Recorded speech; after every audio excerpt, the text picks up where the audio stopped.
For weeks, Russia's military has gathered around the border with Ukraine.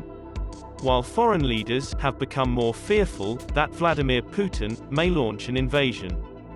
Tensions have risen to the point that National Security Advisor Jake Sullivan ordered Americans in Ukraine to evacuate within 48 hours on Tuesday. Even though Moscow has repeatedly denied any intention of invading Ukraine. The United States has warned that Russia may attack Ukraine at any time and that American people should evacuate immediately. As a result of the US announcement, governments all around the world have issued new cautions to citizens in Ukraine. The United Kingdom, Australia, Canada, and the Netherlands are among the countries that are asking nationals to evacuate as quickly as possible. Why is Russia threatening Ukraine? Russia has always opposed Ukraine's approach toward European institutions, particularly NATO.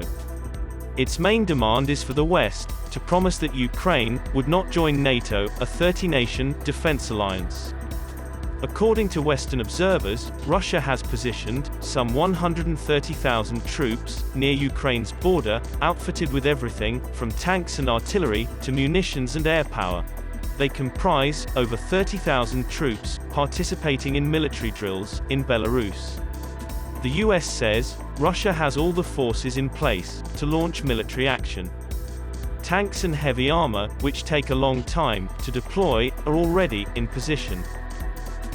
Some of the recently arriving units had traveled over 4,000 kilometers from Russia's Far East. Ukraine has proposed comparable amounts with 112,000 ground soldiers and perhaps 18,000 naval and air force personnel on the ground. Russia is undertaking global naval drills from the Atlantic to the Pacific that will go through February, involving approximately 140 ships and auxiliary boats, 60 planes, 10,000 people. In addition to regular Russian forces, it is estimated that there are around 15,000 Russian rebels in Ukraine's Luhansk and Donetsk areas. Ukraine believes it is higher. And it is believed that they include infantry and airborne forces. And that certain units have been placed on the highest degree of readiness. Some Western observers think that Russia does not have all it needs for a full-fledged invasion. However, other reports indicate that supplies of blood and other medical equipment required to treat victims are being brought in, which might be an indication of assault preparedness. So, is there a diplomatic route out of this conflict that is both peaceful and long-lasting? Finding such a path, however, is not simple. Any concession would come at a cost. Under this scenario, Western nations would effectively prevent any attack by Russia by guaranteeing that Ukraine will not become a member of NATO, or Ukraine could take Finland as a model.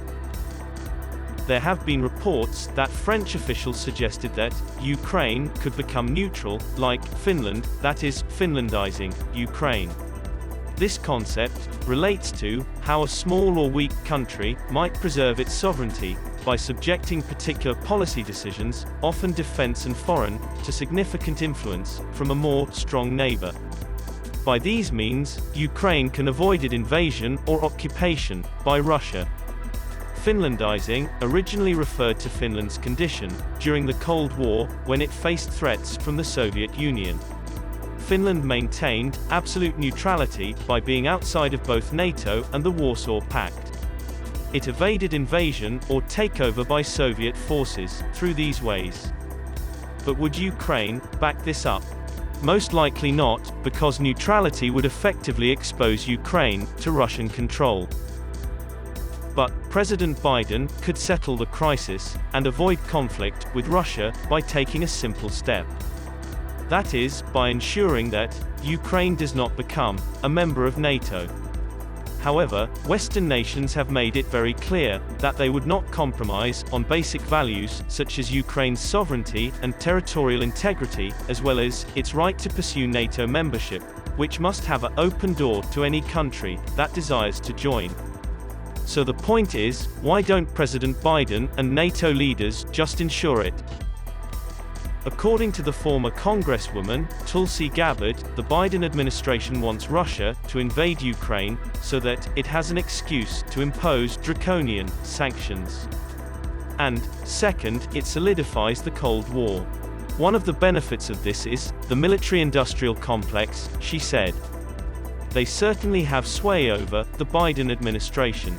Warmongers, on both sides of Washington, have drumming up those tensions. If they can persuade Russia to attack Ukraine, the new Cold War will be sealed.